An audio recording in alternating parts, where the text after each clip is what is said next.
So today we are gonna talk about constants, variables and algebraic expressions. So, what are constants? Constants are the terms which have a fixed value. Like 5, 6 and 7 have fixed value. Whereas variables don't have a fixed value.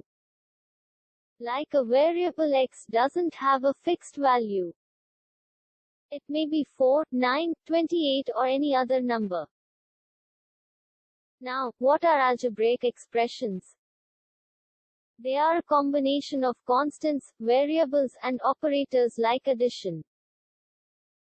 So we can say that 9xy is an algebraic expression. Here 9xy means 9 multiplied by x multiplied by y. So tell us in the comment that is 8ab an algebraic expression.